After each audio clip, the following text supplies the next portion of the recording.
todos os inimigos do Senhor nesse momento. Libera quebrantamento espiritual. Eu quero te agradecer por esses 2 anjos aqui no altar, à minha direita e à minha esquerda, e pela tua mão que está sobre nós. Se conosco, em o nome do Cristo ressurreto. E você diz amém. Glória a Deus. Colocou aqui, queridão? Meu mídia. Cadê meu mídia? Cadê? Ela está aqui?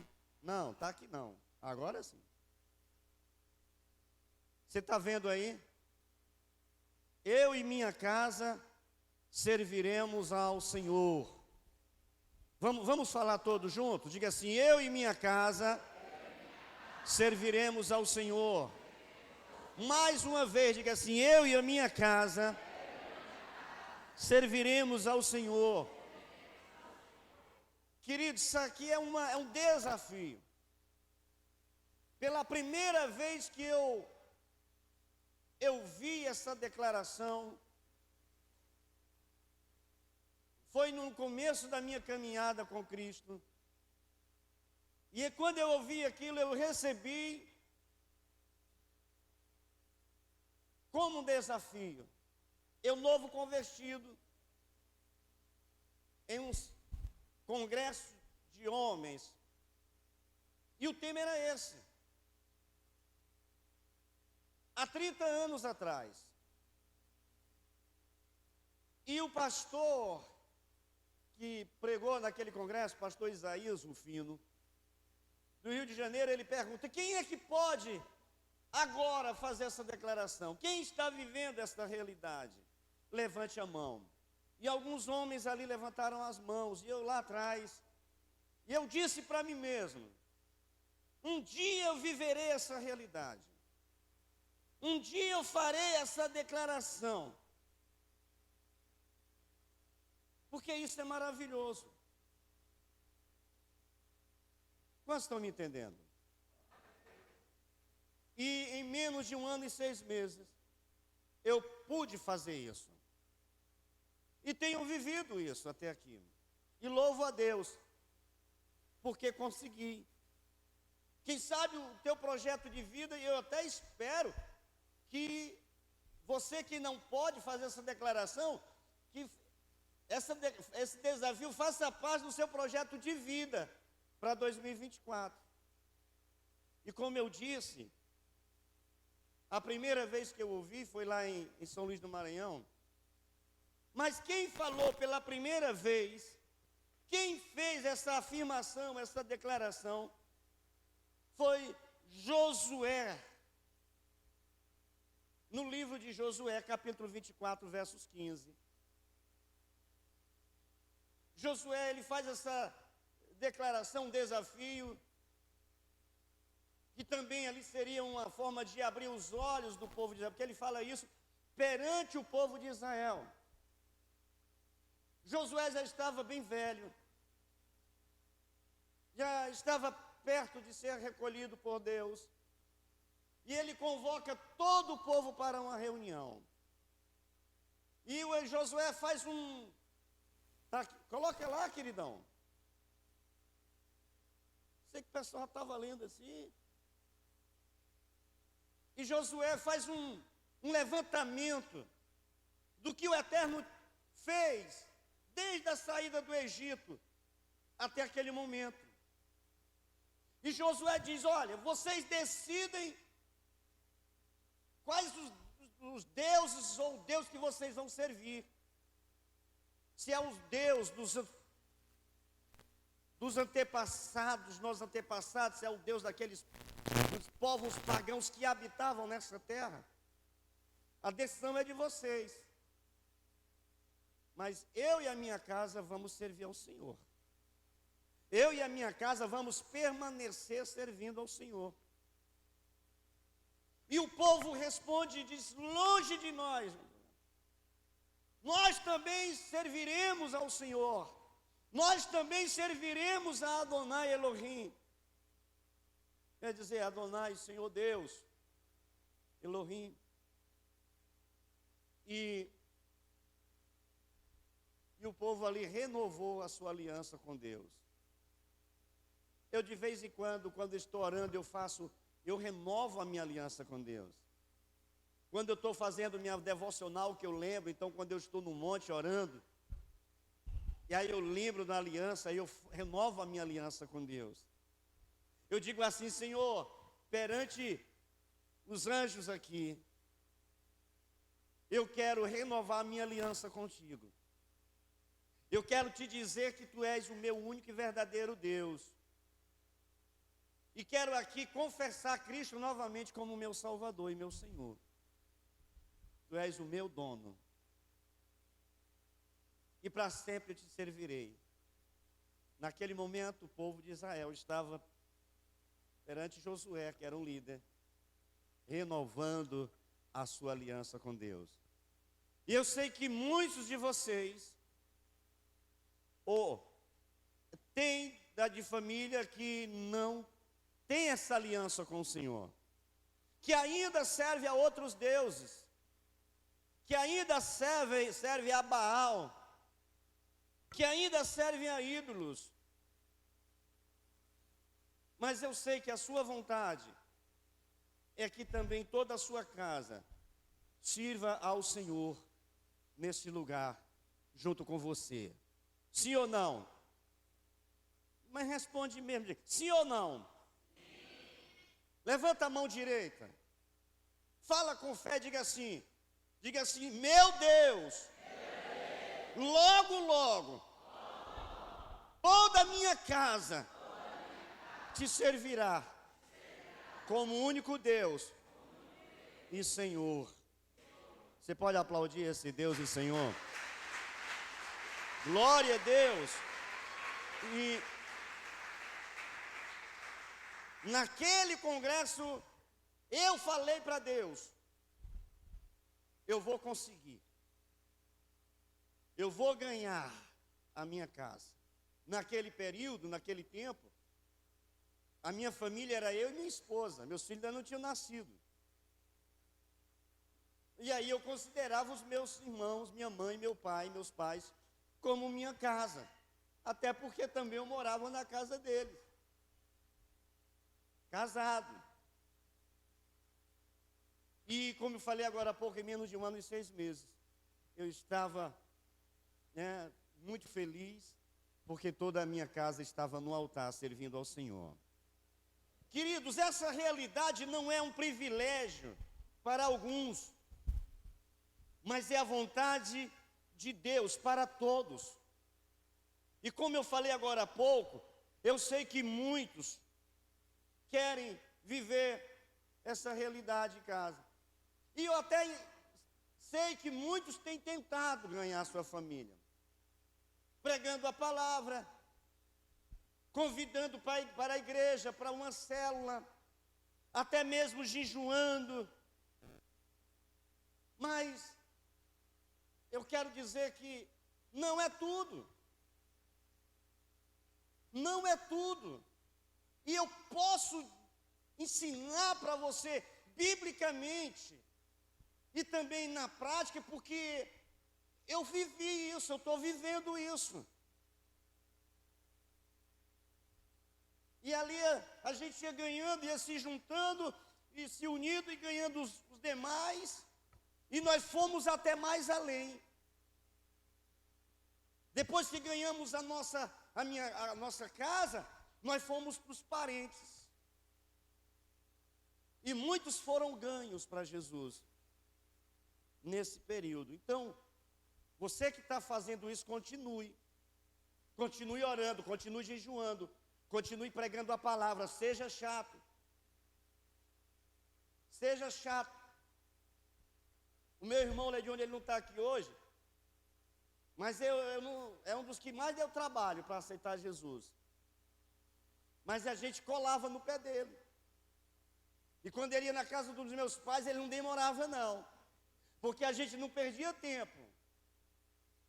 Era palavra, e as palavras acompanhadas com oração, com jejum, mas mesmo assim ainda não era o suficiente, não foi o suficiente. Requer algo mais. Por exemplo, o que devemos fazer. Por exemplo, no livro de Atos, capítulo 10,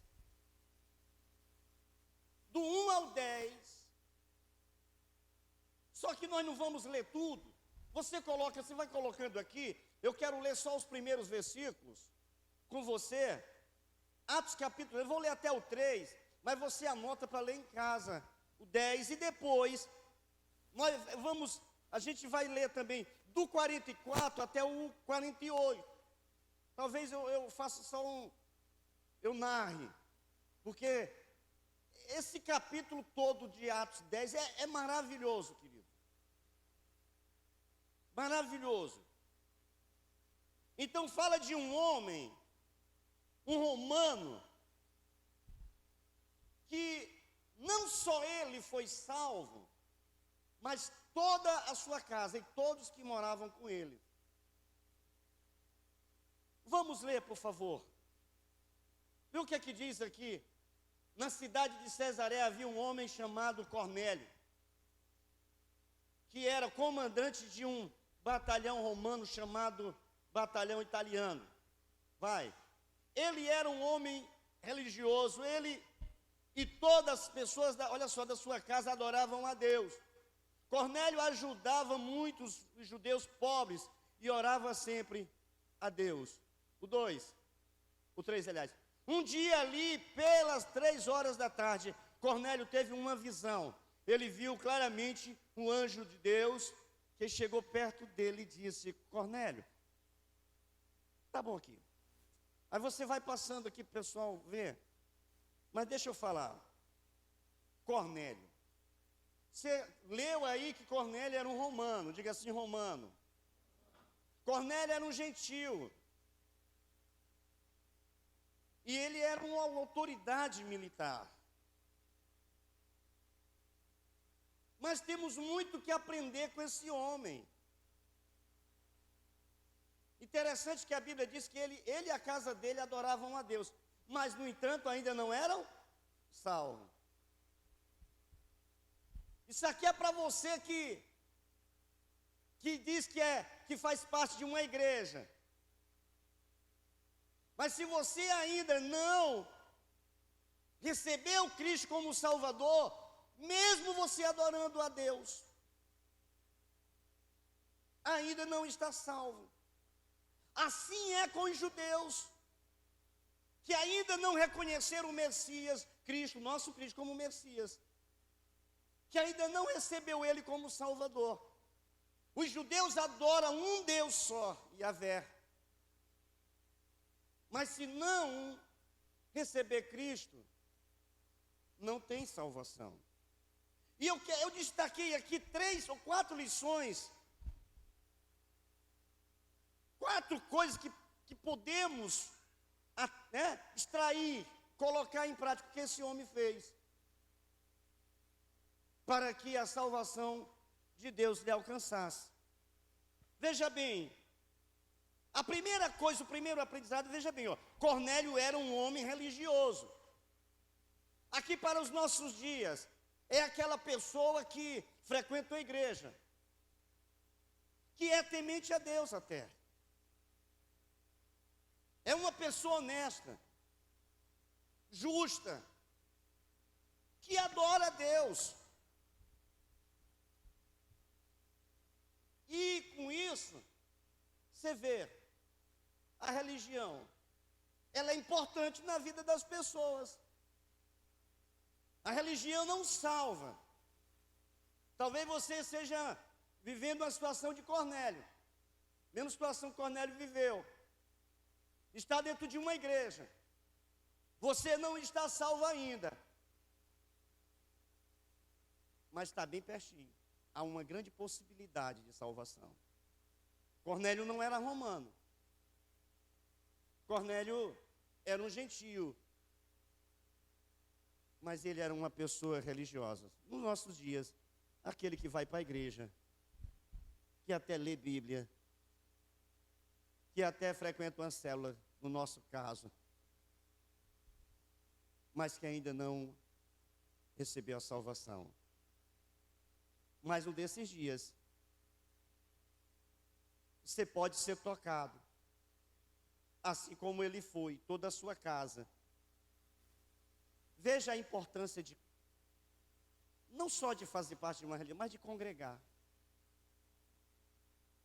Cornélio não frequentava o templo em Jerusalém, porque os gentios não podiam entrar no templo. E Cornélio, na cidade que Cornélio estava, era 100 quilômetros de Jerusalém. Então não tinha como ele frequentar o templo. Talvez uma sinagoga. Ei, se você frequenta uma igreja e você está trilhando esse espaço, permaneça na presença. Mesmo que seu nome ainda não esteja escrito no livro da vida. Porque teve um momento, a Bíblia diz que mais ou menos 3 horas da tarde, um anjo do Senhor apareceu a Cornélio. Quem sabe num momento como esse, a palavra, o Espírito de Deus não vai mandar um anjo mais. Lógico que ele pode, mas o Espírito de Deus está nessa terra. E o Espírito de Deus pode tocar no teu coração, lá dentro da igreja, quando você estiver ouvindo a palavra. E se você trouxer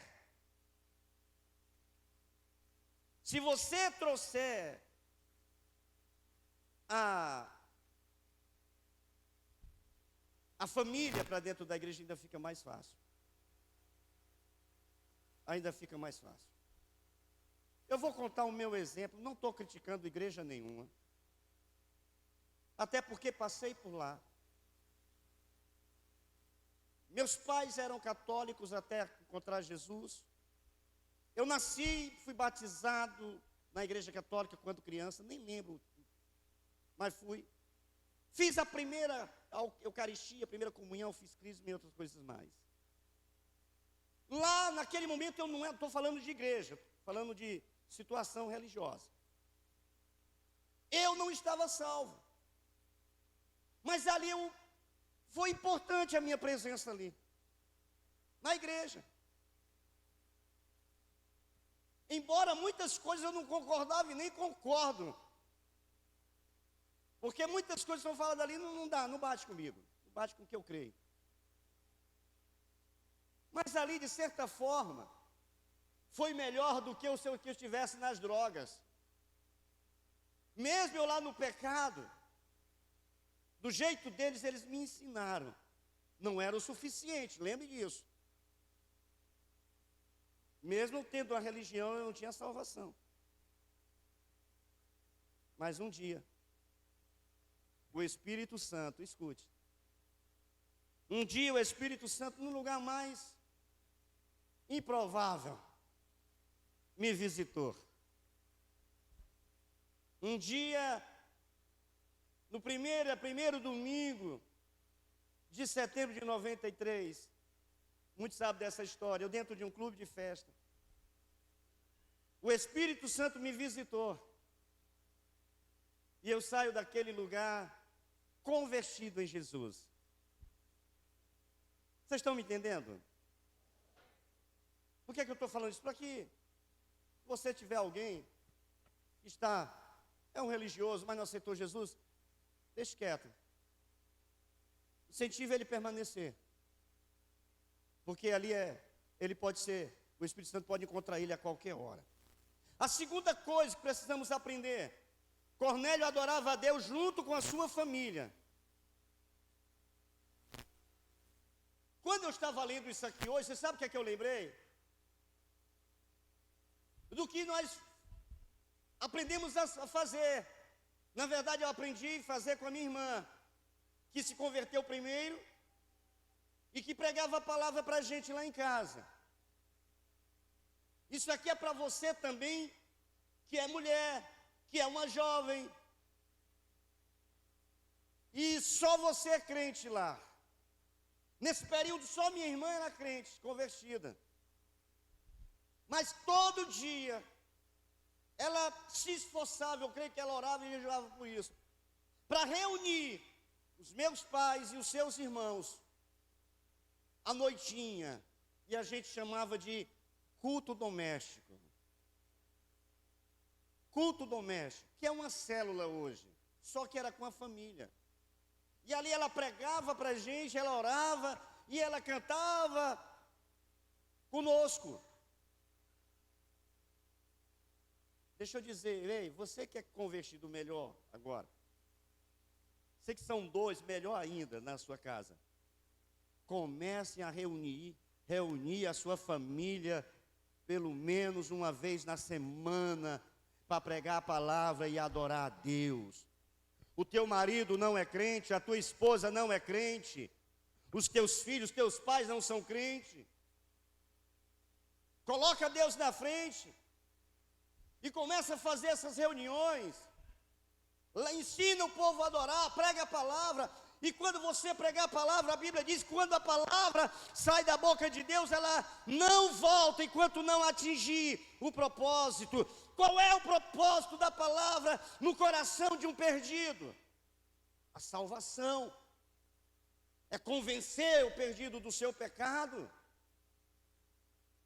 Então não venha com essa dizendo que só você é crente, que o meu pai tem um coração duro. Aonde entra a palavra quando ela diz que maior é aquele que está em nós?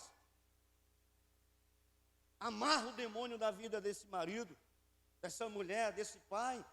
Estabelece ali, Senhor, a partir desta semana. Mesmo que o diabo não queira, eu vou reunir minha família e nós vamos te adorar, eu vou pregar a tua palavra. Me ajuda. Amém? Você concorda com isso? Então se expresse. Confirma aqui na terra que vai estar ligado no céu. Foi o que eu ensinei a vocês aqui a semana passada. Você está entendendo? Confirma que nessa terra, quando há uma concordância entre dois, fechou no céu.